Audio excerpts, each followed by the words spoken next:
건강교회 컨퍼런스가 우리 가장 중요한 거 맞으시죠? 네, 우리에게 있어서 신앙 여정 가운데 있어서 건강교회 컨퍼런스가 결단의 시간이 될 것이며 우리가 성화를 이루어 나갈 때 가장 중요한 그러한 시간이 될 것입니다. 건강교회 컨퍼런스 9가지 특징 하나씩 한번 우리 읽어보면 좋겠습니다. 우리 첫 번째 시작. 강해 설교를 하는 교회. 두 번째 시작. 바른 성경적 교리를 가르치는 교회. 3번 복음에 기초한 교회. 4번 회심을 경험한 교인이 있는 교회. 5번 복음주의에 열정이 있는 교회. 6번 교회의 멤버십을 성경적으로 이해하는 교회. 7번 직분자를 양육하고 세우는 교회. 8번 성경적인 치리를 이해하고 시행하는 교회. 9번 영적인 양육과 성장이 있는 교회. 이 9가지를 여러분 다 이해하고 계셔야만 합니다. 이미 세미나 때 설명을 다 했기 때문에 여러분들 다시 또 설명할 수 없지만 여러분들 모든 성도들이 세미나 자리에 오셔서 다 아셔야만 합니다. 네. 강의를 꼭 들으셔야만 우리 교회의 목적과 비전을 발견할 수 있고요. 계속 참여하지 못하게 되시면 이 흐름 가운데에 뒤처지게 되어 있습니다. 어쩔 수가 없습니다. 그러니까 뒤처지지 아니하도록 여러분 세미나 때라든지 제자훈련이나 말씀 함께 나눌 때에 반드시 참여하셔서 우리가 가야 할 그 길, 그 비전을 향하여 우리 모든 전교인이 함께 나아가시는 저와 여러분이 되길 바랍니다. 다시 한번 데살로니가후서 3장 14절과 15절 말씀 함께 읽겠습니다. 시작. 너가 이 편지에 한 우리 말을 순종하지 아니하거든 그 사람을 지목하여 사귀지 말고 그로 하여금 붙게 하라. 그러나 원수와 같이 생각하지 말고 형제같이 권면하라. 네, 오늘 이 말씀과 히브리서 12장 말씀 함께 말씀을 나누어 보도록 하겠습니다. 세미나 때 함께 나눴던 내용은 왜 미국 교회가 1950년도 이후에 치리, 징계, 권징을 실행하지 않았는가에 대한 3가지를 함께 나누었습니다. 첫 번째가 무엇이죠?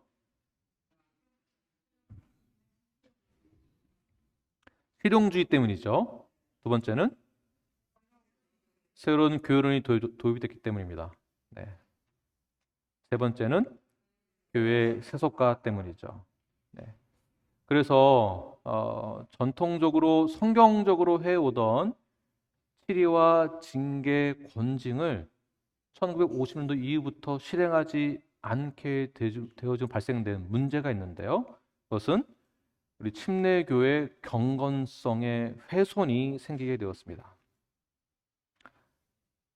현대교회에서는 실용주의적이고 인도주의적이며 세속화된 목적을 달성하기 위해서 부흥을 이루기 위해서 막 달려가고 있는데 교회의 부흥을 위해서 치리가 웬 말이냐 이렇게 되는 것이죠.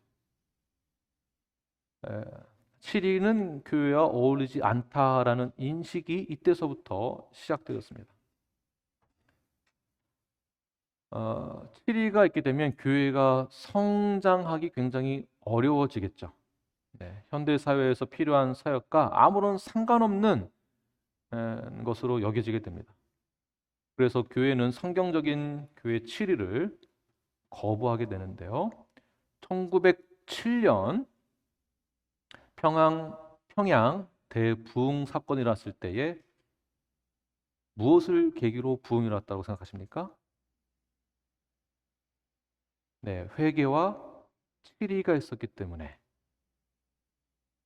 치리가 없으면은 회개가 있을 수 없는 것이죠. 그 회개를 시작으로 앞에 나와서 회개하게 되고 자신의 죄를 고백하게 되고 그 영향으로 한두 사람씩 나오면서 회개가 이루어지게 되면서 부흥이 일어났습니다. 성령님은 우리에게 역사하실 때 우리 안에서 말씀을 토대로 하여 우리의 죄를 고백하게 하시고 그 죄를 깨닫게 하십니다. 그리고 그 성령의 역사는 회개로 이어지게 되는 것이죠. 즉 성령님도 우리에게 있어서 치리의 역할을 하고 계시는 것이며 수평적으로는 교회 안에서도 그 회개를 통하여 서로가 서로에게 치리의 역할을 하게 되어지므로 부흥을 맞이하게 되는 것이었습니다. 그런데 그 부흥 이후에 남침내 교단에서는 성경적인 교회에서 말하고 있는 순종보다는 교회의 성장을 위해서만, 교회의 대형화를 위해서만 자신들이 가지고 있는 신학적인 입장에 대해서 합리적으로 성도들을 합리화시키고 설득하기 시작하게 되었습니다. 즉, 교회에서 실행해야 될 성경적인 가장 중요한 그 이유와 목적을 순종하지 않고 양심이 없으며 건강하지 못한 교회로 뒤바뀌게 됩니다. 겉으로는 커 보이고 좋아 보이지만 안으로 들어가면 실제로 죄에 대한 문제를 인식하지 못한 비성경적인 스스로 교인이라고 말하는 자들이 교회 안에 많이 있는 것을 볼 수 있습니다. 교회는 반드시 믿는 자의 모임이 되어야 합니다. 다시 말해서 죄를 인식하고 죄를 고백하며 그 죄에 대한 회개, 그 회개와 함께 이어서 성화를 이루어 나가는 그 과정이 우리 안에 있어야만 한다는 것입니다. 결국 성장의 시기, 교회의 부흥의 시기가 1950년도 이후부터 성장하여서 2000년도 초기 들어서자마자 급격하게 교인 수가 감소되는데요. 한국 교회를 보아도 그렇습니다. 한국 교회도 성장했다가 언제 멈췄는가? 성장이 언제 멈췄는가? 도표를 자세히 보기 어려우시겠지만 2000년도 초반까지 급성장하다가 2000 초반 6년도 5년 6년도서부터 급격하게 감소하면서 현재 또한 감소 중에 있습니다. 왜 그럴까요? 교회의 성경적인 기능을 온전히 하지 못하기 때문에 인간이 의도적으로 이루었던 성과물에 있어서 이제는 그 결과가 좋지 않다는 것을 이제 와서야 저들이 보게 되는 것이죠. 그렇다면 부흥의 시대는 끝이 났는가? 교회의 시대는 끝이 났는가? 그렇지 않습니다. 우리가 수적인 부흥보다도 성경적인 교회로 돌아갔을 때, 성경으로 돌아갔을 때 교회는 반드시 회복하게 될 것이며 그 회복은 영적인 부흥으로 연결되어지게 될 것입니다. 믿으십니까? 네, 우리 안에 영적 이러한 부흥이 일어나야만 합니다. 우리 안에 성경적인 부흥, 성경적인 성도가 되는 것, 성경적인 교회의 원래 모습으로 돌아가는 것 굉장히 중요하다는 것입니다. 그러기 위해서는 우리가 침례 교회에 우리 교단의 교리에 있어서 치리를 어떻게 받아들였으며 치리를 어떻게 실행했는지 역사적인 근거를 가지고 함께 나누어 보도록 하겠습니다. 신약 성경이 일치하는 치리를 실행하기 위하여서 제가 채택한 말씀 구절은 마태복음 18장 15절 그리고 고린도서 5장, 고린도후서 2장의 내용들을 근거로 하여서 우리가 많이 이러한 치리를 실행하고 있습니다. 이 치리는 중생한 자만의 교회 멤버십을 가진 자들에게만 치리를 실행하게 되는 것이죠. 성도가 아닌, 출석만 하는 성도가 아닌 자들을 치리를 할 수 없습니다. 왜 그럴까요? 우리와 아직 예수 그리스도와 연합되어진 우리의 지체가 아니기 때문에 그렇습니다. 그래서 교회 멤버가 되는 것, 그래서도 중요한 것입니다. 이러한 침례 교회에 있어서 치리를 하기 위한 멤버십과 연결되어진 이 치리는 어떠한 희생이 있다 할지라도 그 명령에 순종하는 데에 전념하였습니다.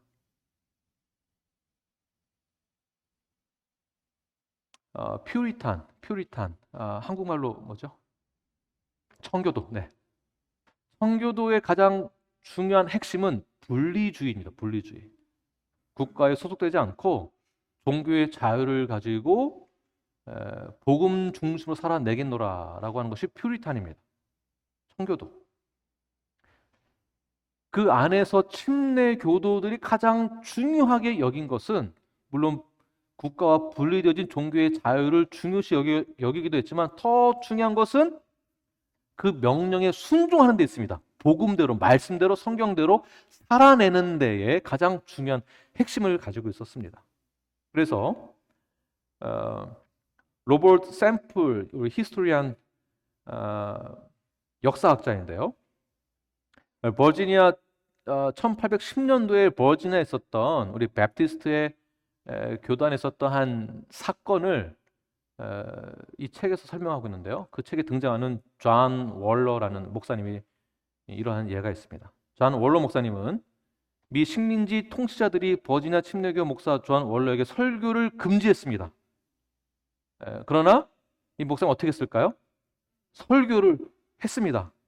그 이유는 그리스도께서 설교하라고 명령하셨기 때문에 그 명령에 따랐다라는 것이에요. 중요한 것은 왜 법을 어겼느냐 이걸 말하고자 하는 것이 아니라 설교하라는 것도 주의 명령이기 때문에 그 명령에 따랐다라는 것, 순종했다라는 것에 대한 초점이 있는 것입니다. 두 번째 예는 존 리랜드 목사입니다. 1845년 그의 저서에서 이렇게 이야기하고 있는데요.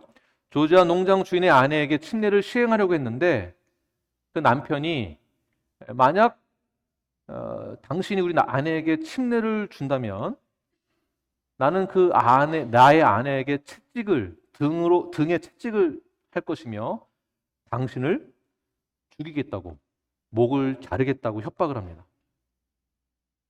그때 존 리랜드 목사님은 어떻게 했을까요? 침례를 그래도 거행했습니다. 왜? 침례 역시 예수 그리스도의 명령이기 때문에.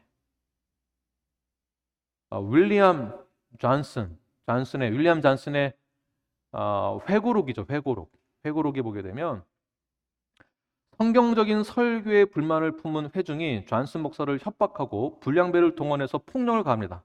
그러나 존슨 목사는 좌절하지 않고 설교를 합니다. 왜 설교했을까요? 그리스도의 명령이기 때문에 순종했다는 것이에요. 자, 그렇다면 7위는 어떠할까요? 조지아 베프티스트 미션 보드에 기록된 것에 보게 되면 1841년 7위의 불만을 품은 멤버가 모임의 장소에 와서 불을 태웠습니다. 그리고 교회 7위를 방해하기 위해서 총을 들고 와서 협박했던 것이죠. 그럼에도 불구하고 교회의 회중은 그 형제를 출교했습니다. 왜 그랬을까요? 이것 또한 그리스도의 명령이기 때문에 순종했다는 것입니다. 중요한 것은 침례 교도들은 역사적으로 물론 여기서 다른 데는 안 그러는데 우리만 그렇습니다. 이 얘기가 아닙니다. 가장 중요한 핵심을 가졌던 것은 순종하는 데 있었다는 것이에요. 순종하는 데. 혹시 보이십니까? 글씨 읽을 수 있으신가요? 네, 함께 읽겠습니다. 시작. 침례교인들은 침례주의 만찬, 회개와 예수 그리스도의 이름에 대한 믿음을 설교하는 것을 등한시할 자유가 없듯이 교회 7일을 등한시할 자유가 없다. 시작. 우리는 예수 그리스도께서 아주 분명한 교회의 질서를 명령하셨다고 믿어야 한다. 시작. 침례교회는 이 질서가 얼마나 비현실적이며 비효과적으로 보이든 그 명령을 실천하겠다고 서약했다. 네, 언약했다. 시작. 침례교인들은 이 세련된 사회의 멸시에도 불구하고 하나님께서 자신들에게 세상으로부터 분리되어야 한다고 명령하셨음을 믿어야 한다. 네, 우리 그레고리 윌스, 저희 신학교에 있는 우리 교수님이 말씀하신 우리 역사학자이시죠. 말씀하신 내용입니다. 우리가 성경에서 따르고 지켜야 하는 것은 요거는 지킬만 하고 요거는 지키지 않아도 된다라고 우리 스스로 결정해서는 안 됩니다. 목사님 그거는 옛날에 했던 것이고 지금은 그 옛날 것을 그대로 실행할 수 없습니다. 시대가 바뀌었습니다. 라고 해서 우리 스스로 우리가 그 명령을 따르지 않을 자유는 없는 것입니다. 우리가 한번 언약을 맺은 그리스도와 연합되어진 한 지체요 몸이요 우리 교회의 머리 되신 예수님의 지체가 되고 자녀다라고 한다면 우리는 그 머리 되심의 말씀에 순종해야만 하는 것이 우리의 역할이고 그것이 우리의 자유이기도 합니다. 다시 한번 그러한 뜻에서 우리 데살로니가후서 3장 14절 15절 함께 다시 한번 읽겠습니다. 시작. 누가 이 편지한 우리 말을 순종하지 아니하거든 그 사람을 지목하여 사귀지 말고 그로 하여금 부끄럽게 하라. 그러나 원수같이 생각하지 말고 형제같이 권면하라. 첫 번째, 순종하다라는 원어의 뜻을 보게 되면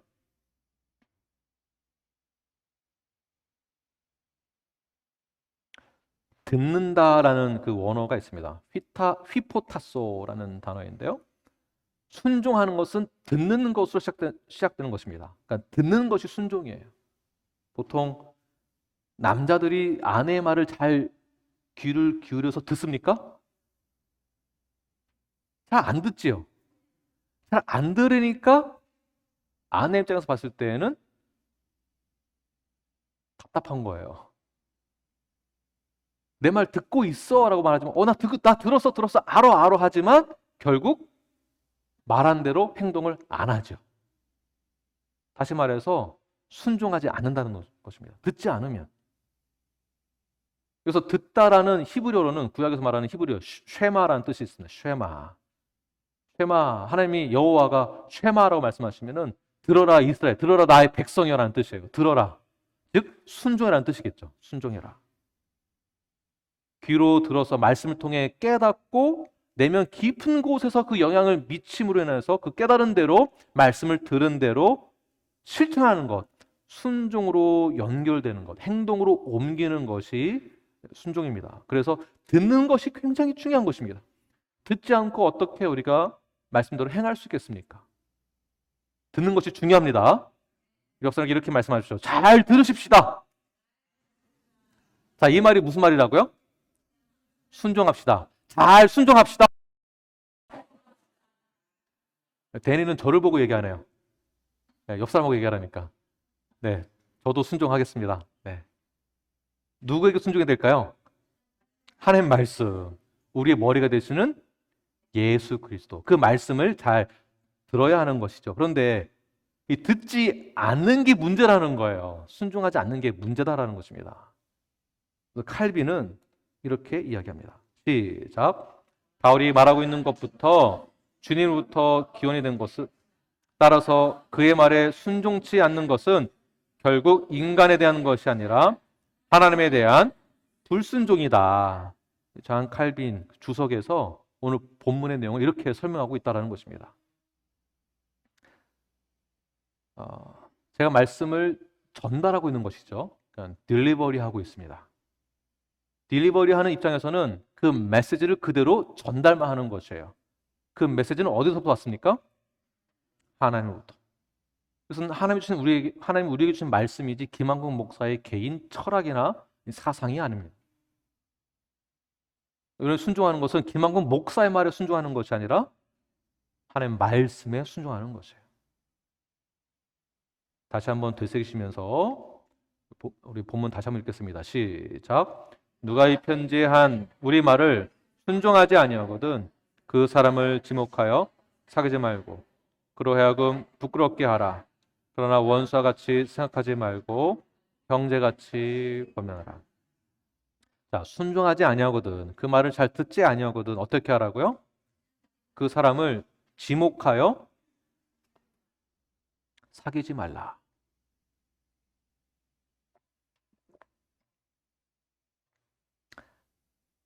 네. 데살로니가 후서 3장 오늘 이 말씀 또한 한번 검색해 보세요. 이 말씀을 전하는 목회자의 설교가 그리 많지 않습니다. 그리 많지 않습니다. 지목하여 사귀지 말라. 과연 이게 어떻게 교회에서 이렇게 할 수 있을까? 이것보다 더 중요한 것은 순종해야 하는 것이 더 중요하기 때문에 하나님이 말씀해 주시는 것이죠.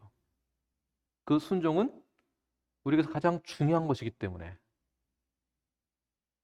우리가 구원을 이루기 위해서 하나님의 자녀가 되기 위해서 우리의 지위가 바뀌었기 때문에 우리가 당장 죽으면 천국 갈 수 있다 없다를 묻는 것보다 더 중요한 것은 당신은 하나님의 자녀로서 그 지위를 감당하기 위해 어떤 훈련을 받았습니까? 이 질문이 더 중요합니다. 사실은. 왜냐하면 우리는 하나님의 자녀로서 이 땅 가운데서 어떻게 살아가는 것이 더 중요하기 때문에 그렇습니다. 구원을 받았냐 안 받았냐보다 더 중요한 것은 이 땅 가운데서 우리가 어떻게 살아가고 있느냐? 하나님의 자녀로서 어떻게 살아가고 있느냐? 하나님의 나라를 유업으로 이어받을 자로서 어떻게 살아가고 있느냐에 대한 디서플린이 있어야지 우리가 이 땅 가운데에서 그렇게 살아갈 수 있는 거죠. 그것이 중요하기 때문에 지목해서 사귀지 말라라고 말씀하고 있는 것입니다. 자, 이 뜻을 한번 살펴보게 되면 사귀지 말라라는 것은 교제를 끊어라는 뜻과 같은 것입니다. 교제를 끊어라. 그래서 지목하다라는 것은 상징, 표적이라는 뜻이 있는데요. 그 사람을 지목하여서 표적을 붙여라 해요. 뭐라고 붙여야 될까요? 여기다가 이 사람은 순종하지 않는 사람이라고 붙이라는 거예요. 이걸 붙이고 다니면은 창피할까요? 안 창피할까요? 창피한 거죠. 여기서 사귀지 말아라, 교제를 끊어라라는 이 뜻은 고린도전서 5장 13절에 말씀하고 있는 내쫓으라, 그러니까 출교시켜라와는 다른 뜻입니다. 여기서 말하고자 하는 내용은 지목을 해서 표적을 붙여라. 이 사람은 불순종하는 자다. 만약에 저희 교회에서, 우리 교회에서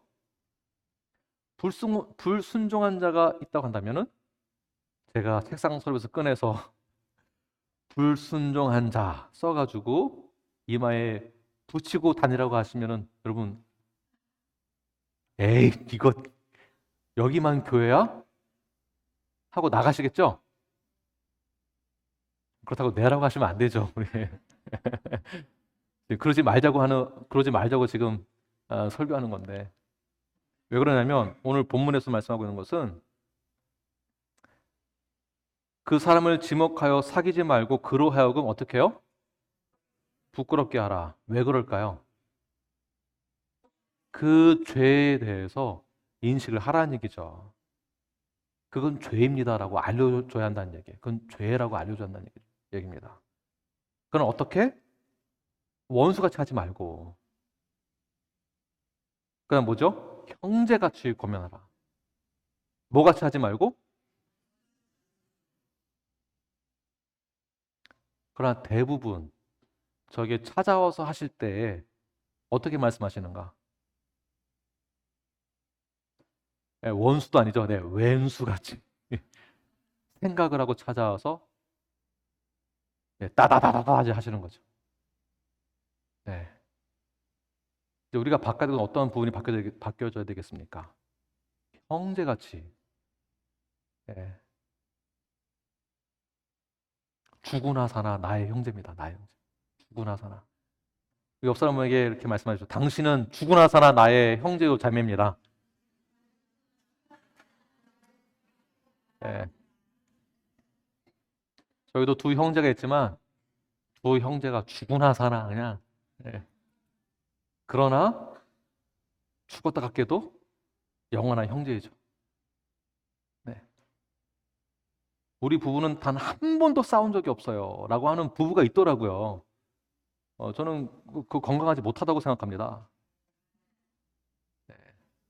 어떻게 서로 부부 사이에 어떻게 시리가 없을 수 있겠습니까? 부부 사이에 시리하기도 하고 권면하기도 하고 또는 잔소리라고 하나요? 네, 잔소리도 하고 때로는 싸우기도 하고. 그러나 죽으나 사나 당신은 내가 사랑하는 아내요, 남편이죠. 그것이 교회 안에서 반영되자면 첫 번째, 교회 안에서.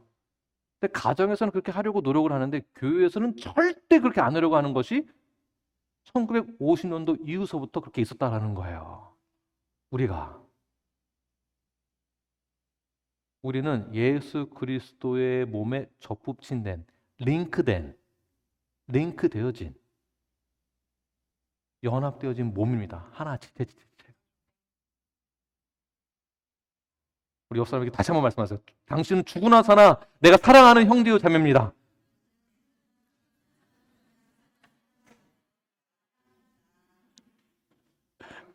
네, 저는 데니 형제만 보면은 너무 좋아요. 저보고 얘기하지 말라니까 옆에 보고 얘기하는데 옆에 보고 우리 쳐다도 안 보는데 그냥 말. 말을 좀 걸어주시지, 우리 데니 형제님. 네, 우리 레리 형제에게 같이. 저에게 있어서 여러분은 누구나 사나 제가 사랑하는 형제이고 자매입니다. 여러분 사랑합니다. 네, 진심으로 사랑합니다. 하나님이 저에게 맡겨주신, 저에게 책임을 부여해 주신 가장 중요한, 저의 자녀도 중요하고 저의 아내도 중요하지만 동일하게 중요한 지체가 바로 여러분입니다. 저에게 있어서. 여러분은 자녀도 중요하고 가정도 중요하지만 교회의 멤버, 교회 안에서의 예수 그리스도 안에서의 맺어진 형제 자매가 동일하게 중요한 것입니다. 동일하게. 좀 더 진행해 보겠습니다. 그렇다면 7위는 왜 실행해야 하는가? 7위 또는 권징이 성경적이기 때문에 그렇습니다. 네, 두 번째는 교회의 권징이 복음 안에 담겼기 때문에. 복음 안에. 자, 복음 안에 무엇이 담겨 있길래 권징이라는 단어를 사용하고 있을까요? 당신은 죄인입니다라고 시작하잖아요. 네. 구약에서의 모든 내용 안에도 사실은 권징이 다 들어가 있습니다. 권징이라는 단어만 쓰지 않아서 그렇지. 세 번째, 교회의 권징이 교회를 어떻게 한다? 건강하게 합니다. 자녀를, 우리 히브리서 12장에 나오는 것처럼 자녀를 징계하지 않으면 이건 친아들이 아닌 거예요. 사생아예요, 사생아. 그러므로 징계를 반드시 해라 하지 말라. 반드시 해라. 반드시. 어떻게 징계를 하지 않을 수 있겠습니까? 어떻게 우리 자녀를 디서플린 하지 않을 수 있겠습니까? 이것을 수훈화시켜서 사랑의 매라고 하지만 다른 거 없습니다. 그냥 디서플린이에요. 이것이 훈련이 될 수도 있고 훈련이란 뜻으로 사용될 수도 있고 그 훈련 안에서는 교육 안에서는 당연히 어떠한 질책도 포함되어 있습니다. 그래야만 한 단계 성장하게 되는 것이죠. 그러한 뜻에서 교회 안에 징계, 권징, 7위가 필요할까요? 필요하지 않을까요? 반드시 필요합니다. 네 번째, 교회의 권징이 세상에서 교회의 존재가 더욱더 선명하게 빛이 나게 된다. 왜 그럴까요? 교회와는 다른 구분된 삶이 이어지기 때문에 그렇습니다. 5번, 교회의 권징은 죄인들에게 있어서 앞으로 다가올 심판에 대해 경고해 주는 역할을 한다. 죄에 대해서 깨닫게 되고 그 죄를 깨닫게 줌으로 회개하게 되고요. 그 회개를 통하여서 나의 죄를 고백하고 그 죄로 돌아가지 않게 되는 것이죠. 어디로 돌아가야 되겠습니까? 말씀으로 돌아가고 하나님이 원하시는 그 자리로 돌아가게 되는 것입니다. 언제? 7일을 했을 때. 여섯 번째, 가장 중요한 교회의 권징은 교회와 예수님의 거룩하고 존귀하신 이름과 영광을 보호해 준다. 왜냐하면 말씀대로 우리가 권면하기 때문에 그렇습니다. 말씀대로 7일을 하고. 이것은 죄입니다. 사랑하는 형제, 누구요?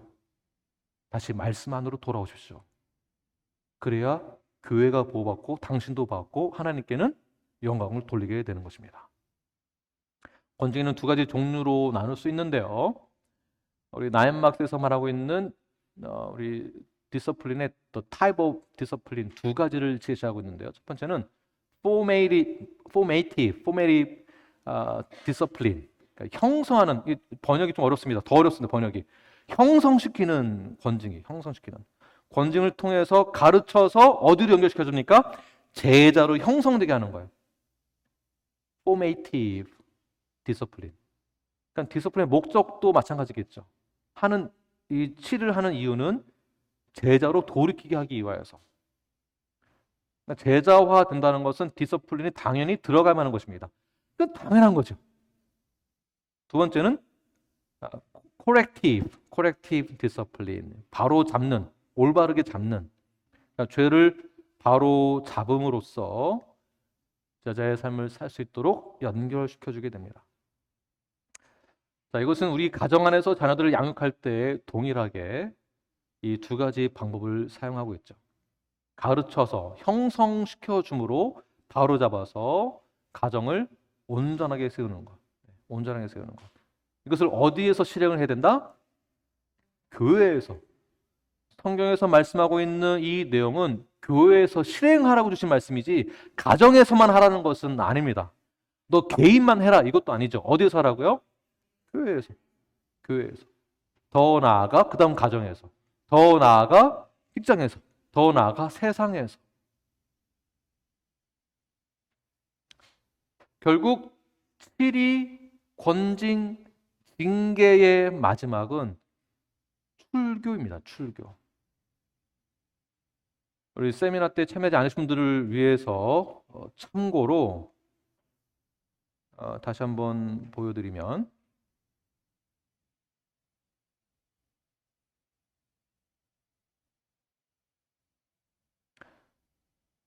1845년에서 1900년도 사이에 우리 미국 남부에 속해 있는 침례교 76개 지방에서만 치리한 그 데이터가 있는데 그 치리한 후 출교까지 68만 2,812명이 출교를 당했다라고 나와 있습니다. 그러니까 조지아 주 총회에서만 치리를 하던 과정 중에 40에서 50%가 출교를 당했다라는 기록이 있어요. 출교. 그러니까 여기서 출교란 withdraw, remove, 완전히 교회 제적, 우리 교회에서 제적됐다는 것을 말하는 것이고요. 출교의 다른 영어의 뜻으로는 여기 보시면 excommunication.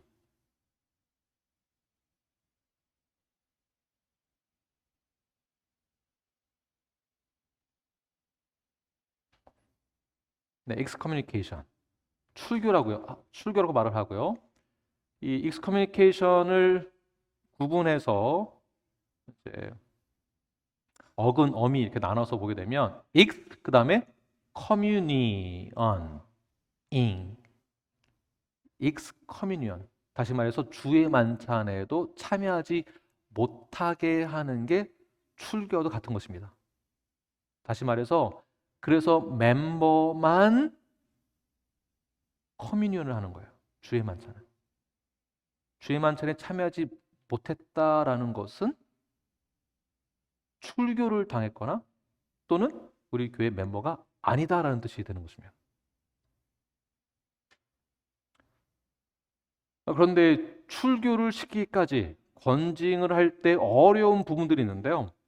우리가 이렇게 생각해 볼 만한 질문들이 있습니다. 첫 번째, 등록교인이 아닌 사람을 우리가 권징할 수 있는가? 등록교인이 아닌 사람.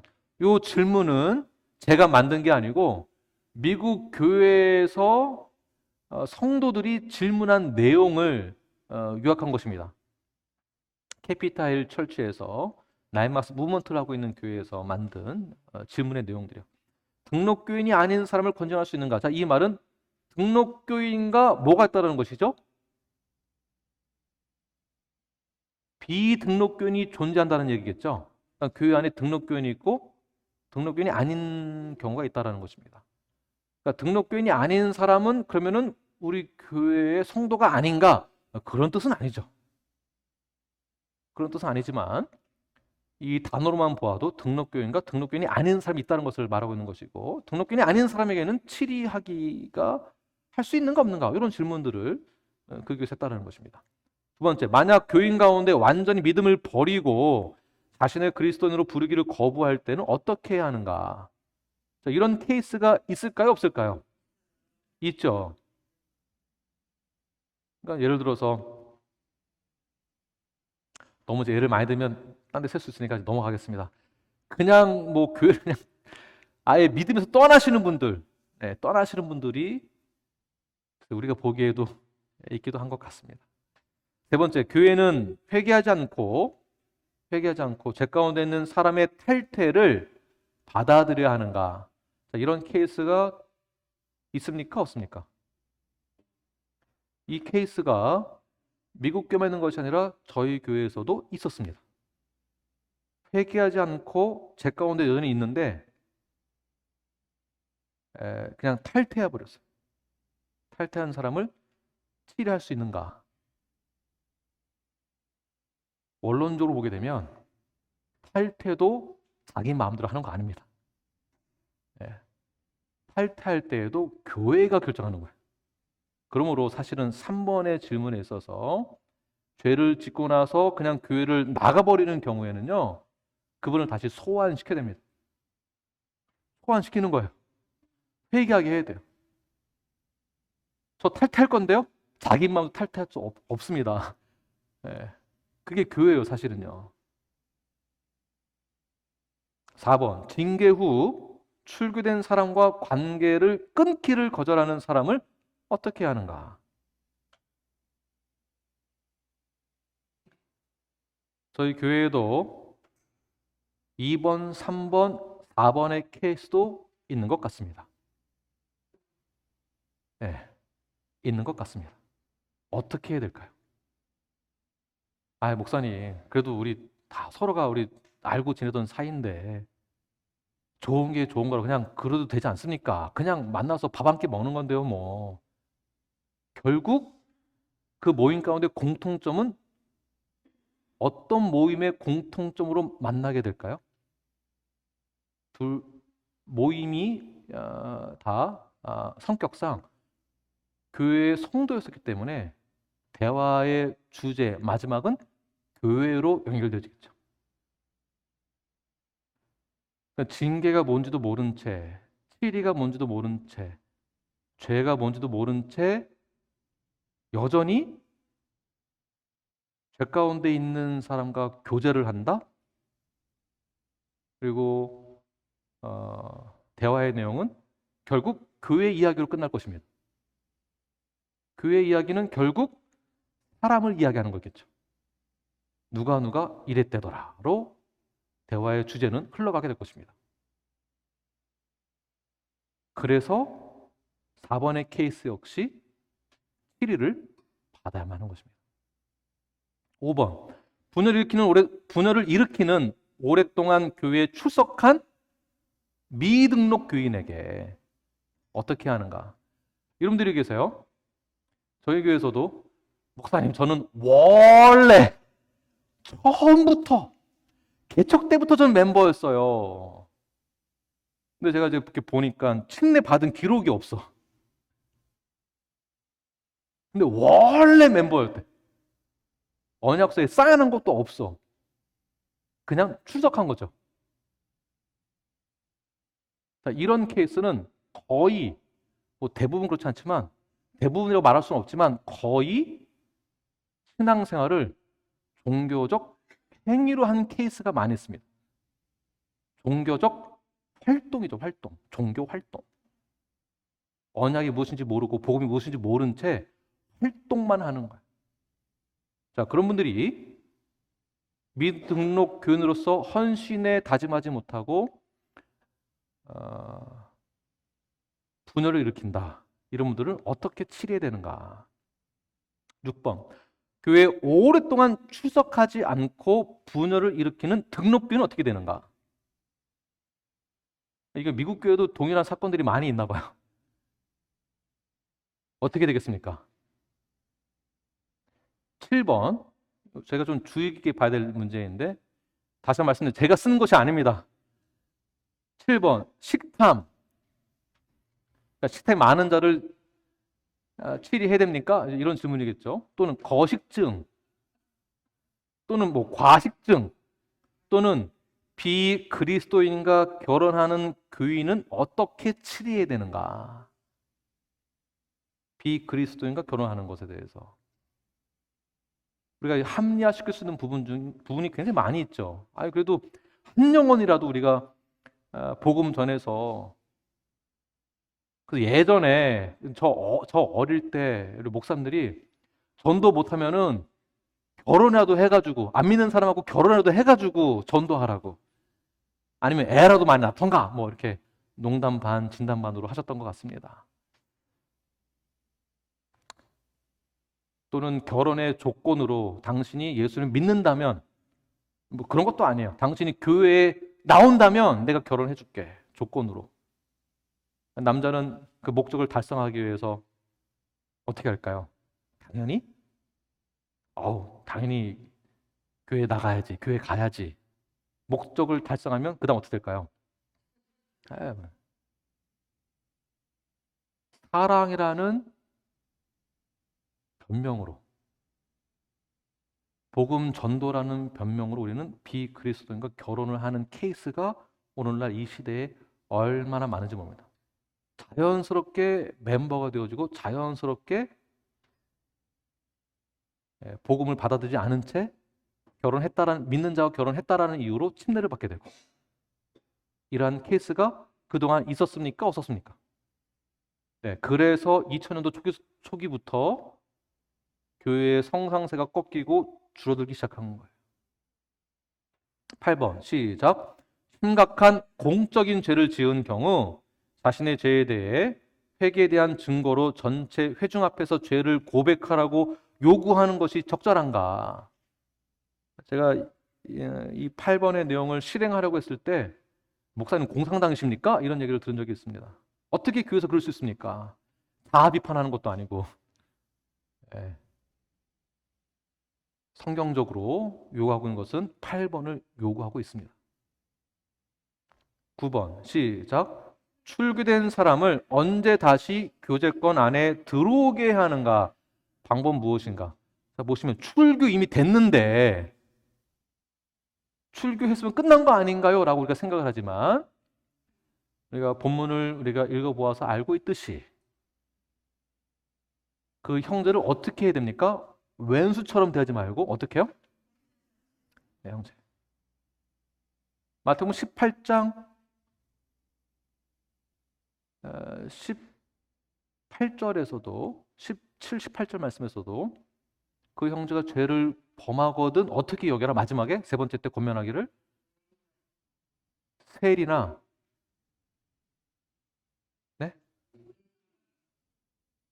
이방인. 자, 이방이란 말은 여기서 완전히 버림받았다는 뜻이에요. 외인이요, 외인. 버림받은 자. 근본도 없는 자를 여기겠다는 뜻입니다. 다시 말해서 죄인을 상징하는 거예요. 죄인을 상징하는 것이고, 세리도 죄인을 대표하는 예로 상징하고 있죠. 그러니까 죄인으로 여긴다라는 것은 이 사람은 버려야 된다, 내보내야 된다라고 끝나는 것이 아니라 다시 복음을 전해야 될 대상자로 여겨야 된다라는 뜻이 되는 것입니다. 그 출교의 대상자가 나도 될 수 있음을 꼭 기억하십시오. 우리가 큰 문제에 있어서는 그 치리와 징계를 당연시 여기지만 작은 문제에 있어서는 우리가 치리를 지금은 실행하고 있지 않습니다. 왜? 그거를 죄라고 생각하지 못하는 생각이 대부분이거든요. 그래서 죄를 인식하기 위해서 교육이 필요하고요.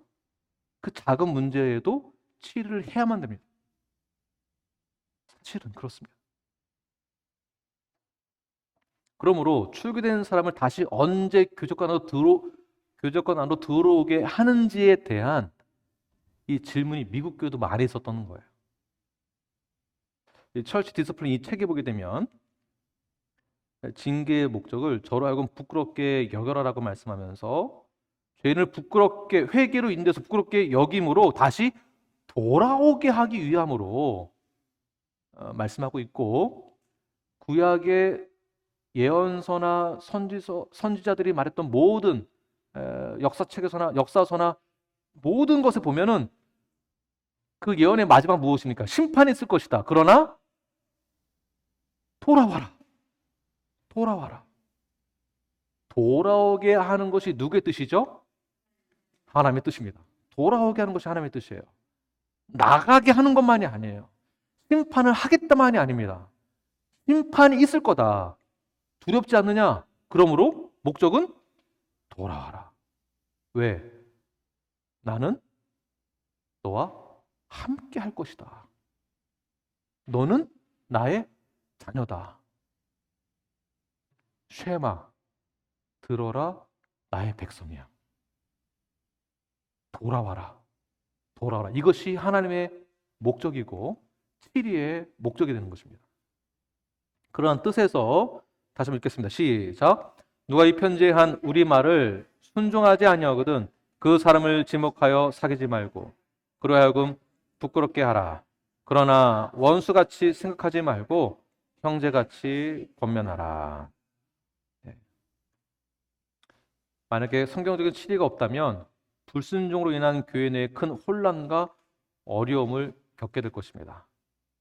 네, 죄가 우리 주변에 퍼지게 되고요. 왜 퍼집니까? 죄의 인식을 하지 못하기 때문에 그렇습니다. 죄인지 모르고 죄를 범하는 것이죠.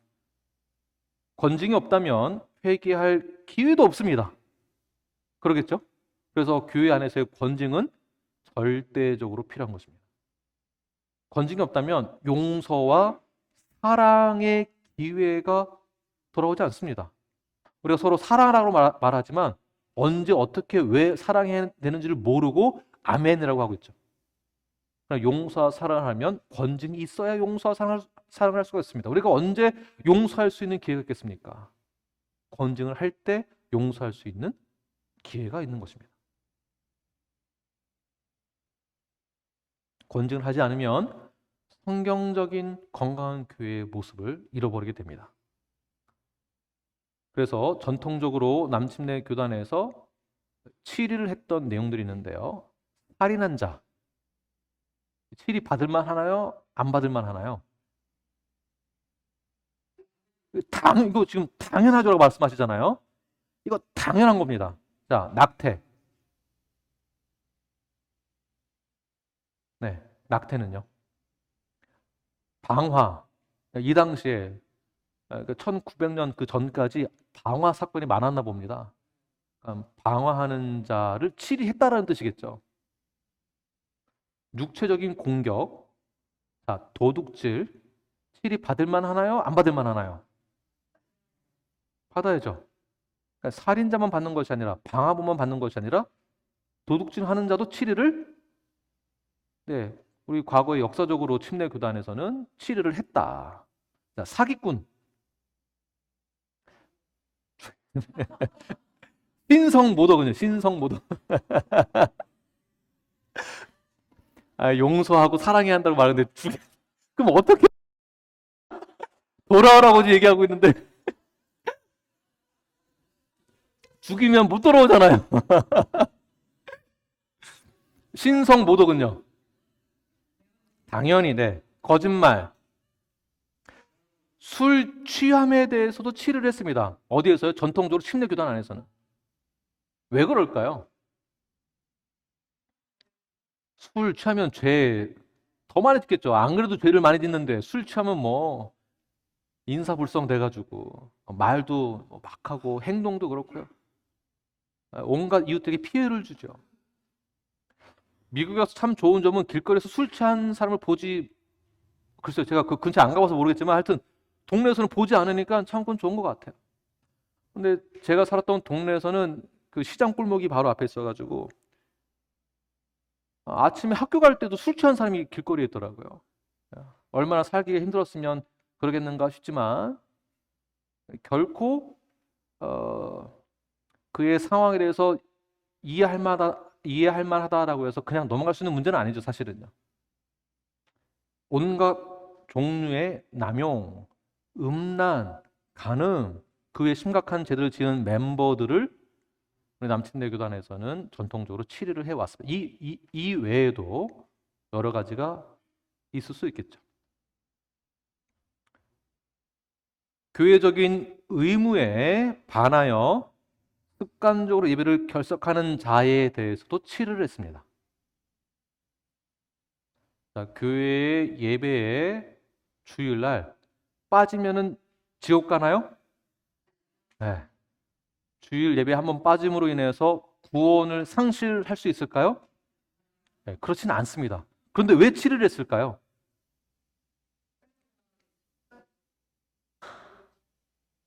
이것은 우리 믿는 자들과 함께 맺은 약속과 동시에 하나님께 예배 드리고자 하는 모임, 하나님과 같은 약속이거든요. 그러니까 주에 한번 빠짐으로 인하여서 과거에는 하도 이게 훈련이 안 됐으니까 우리 목사님들이 그렇게 조금 세게 얘기했던 것 같아요. 훈련이 안 됐으니까 좀 이렇게 각인시켜주기 위해서 주일날 빠지면 벌 받습니다. 보십시오. 누가 주일날 여행 갔다가 팔 부러져서 왔지 않습니까? 이런 예가 많이 있었어요. 그만큼 주일 잘 지켜라. 주일을 거룩하게 지켜라. 이런 훈련이 있었습니다. 그러나 그렇다고 주일날 한번 빠졌다고 팔 진짜 부러뜨리는 하나님이 그런 하나님 아니세요. 그러나 이 약속을 우리는 지키는 거예요. 지키되 언약 안에서 지키는 거예요. 이 약속을 지켰을 때 서로 인크로지하게 되어짐으로 성도가 함께 예배 드릴 때에 한 사람이 빠졌어도 힘이 생기는 거예요. 근데 습관적으로 말없이 이러한 언약적 개념과 상관없이 무분별하게 계속 빠진다. 7위의 대상자다라는 것입니다. 7위의 대상자. 여기에 별표 100만 개 하세요. 100만 개.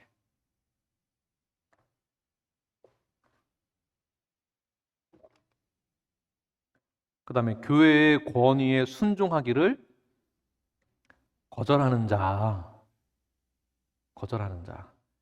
이게 뭐 정확히 어떻게 구분을 지어서 이렇게 법을 또 만들어가지고 이렇게 할 수는 없지만 우리가 기본적으로 예배에 참석하십시오.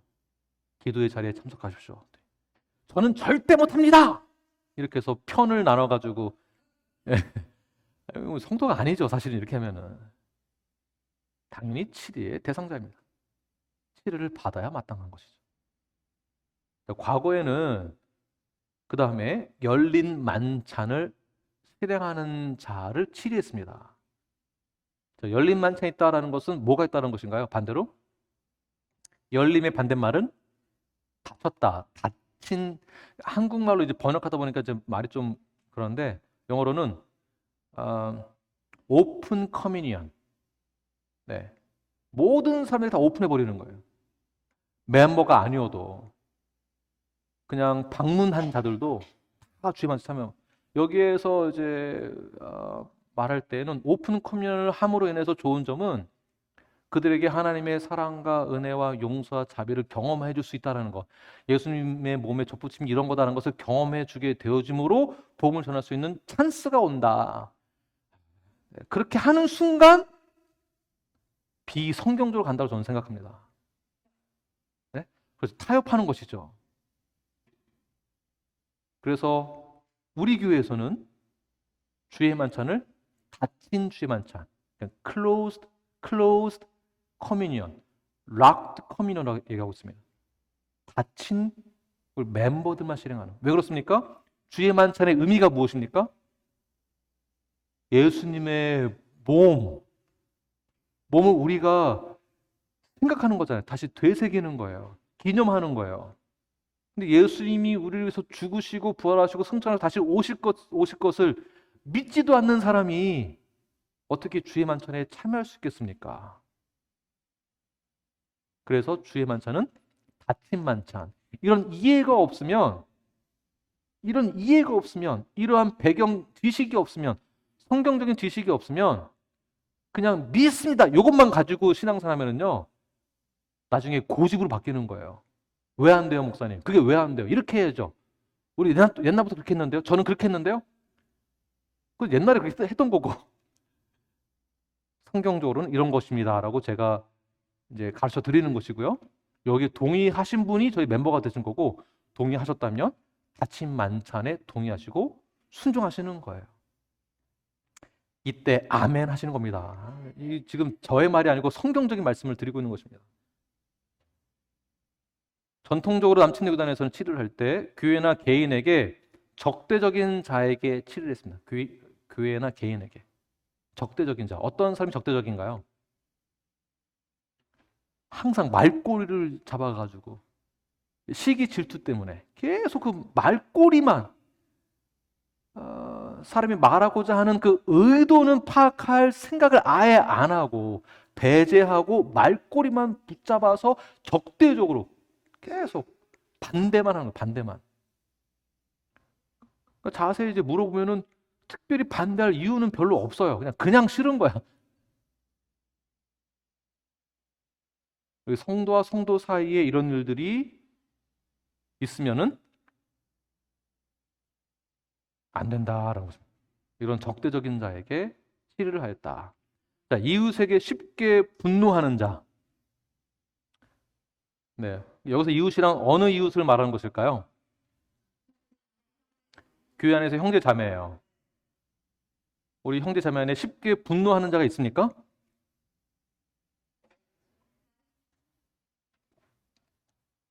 노발이라고 한 분만 얘기하시는 거 보면 나머지는 다 있다라는 얘기인데, 자, 그래서도 치리의 대상이 누가 되는 거죠?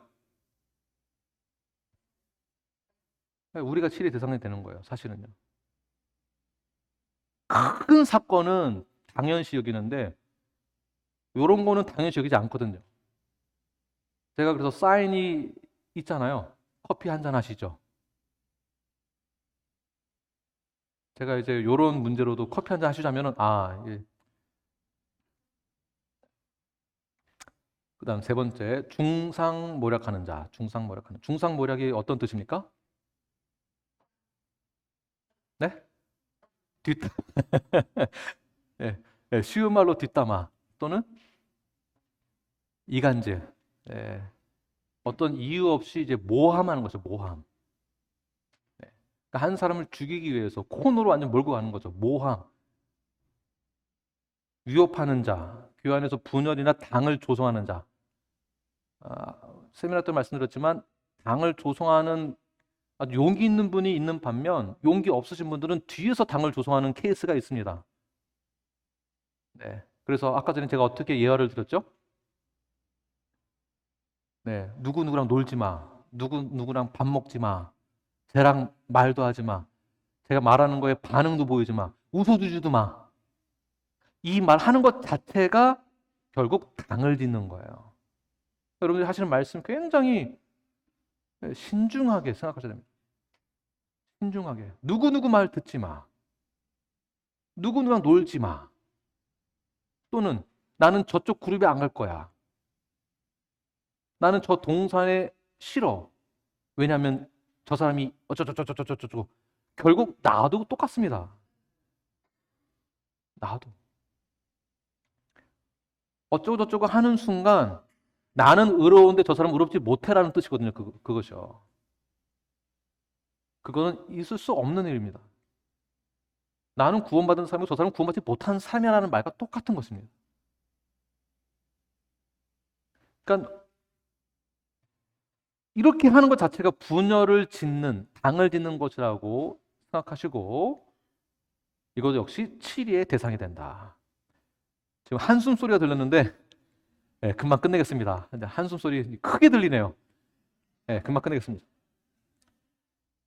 마지막으로 잘못된 교리를 퍼뜨리거나 이단을 수용하는 멤버를 전통적으로 우리 남친의 교단은 치리를 하였습니다. 이런 치리가 있었기 때문에 남친의 교단이 우리 성경적으로 많이 성장할 수 있었던 것이죠. 제가 딱 절반 했는데요. 이 다음부터는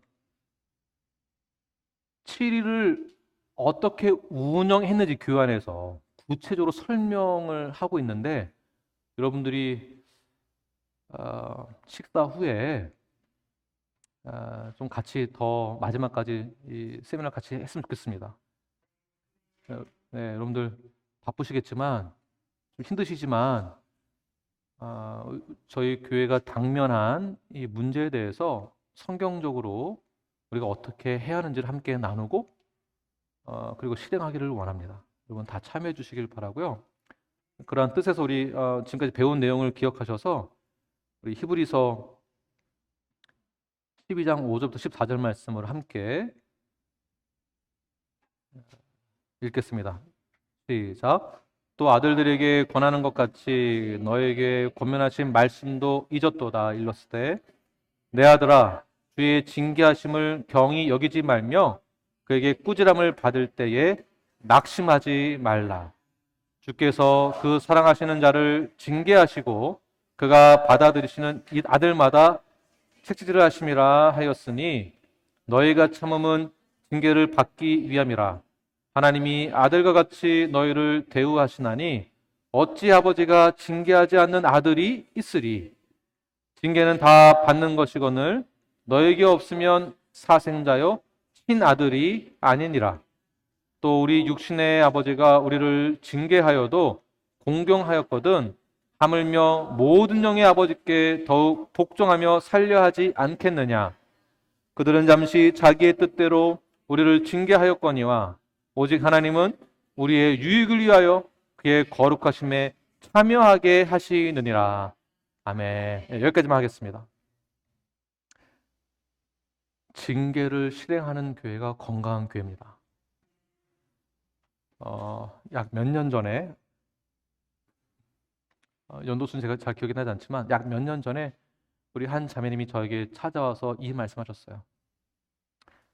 목사님, 제가 치리받을 내용이 있으면 저를 꼭 치리해 주세요. 제가 온전한 성화를 이루길 원합니다. 저 그냥 내버려 두지 마시고 저를 꼭 치리해 주세요. 이 자매님은 진짜 하나님이 말씀하신 성경적인 치리와 징계를 저는 참 이해했다라고 보고 있습니다. 우리가 징계를 받는다는 것은 단순히 기분 나쁜 것으로만 끝날 문제가 아닙니다. 이것은 우리의 성화에 달려있는 문제입니다. 구원의 완성을 위해서는 우리가 징계를 받아만 하고 그 징계 이후에 출교가 있다 할지라도 출교를 경험한 성도라 할지라도 다시 돌아와야만 하는 것입니다. 이것이 하나님의 뜻이에요. 하나님은 절대 우리를 사생아로 내버려 두지 않으십니다. 우리를 징계하심으로 그 거룩하심에 참여하게 하기 위하여서 우리를 성장시키고 훈련시킴으로 그 과정을 겪게 하셨어요. 어느 과정입니까? 치리의 과정을 겪게 하셨습니다. 그 치리를 건강한 교회 눌라피가 실행함으로 온전한 성화로 이루어나가는 저와 여러분이 되길 간절히 축원합니다. 기도하겠습니다. 네, 주님, 오늘 이 말씀 저희들이 붙들고 나아갑니다. 우리는 사생아도 아니며 버려진 자들도 아닙니다. 우리는 이미 예수 그리스도의 보혈의 능력으로 하나님의 자녀가 되었고 하나님의 권속이 되었으니 저희는 구원받은 그 사건 그 이후에 하나님의 말씀으로 징계를 받고 하나님의 말씀으로 훈련을 받아 구원의 그 완성 향하여 나아가는 그 표대를 향하여 나아가는 건강한 성도가 되기를 원합니다. 우리 성도의 마음 가운데 더 이상은 거부감을 갖지 아니하고 주님, 제가 오늘 이 말씀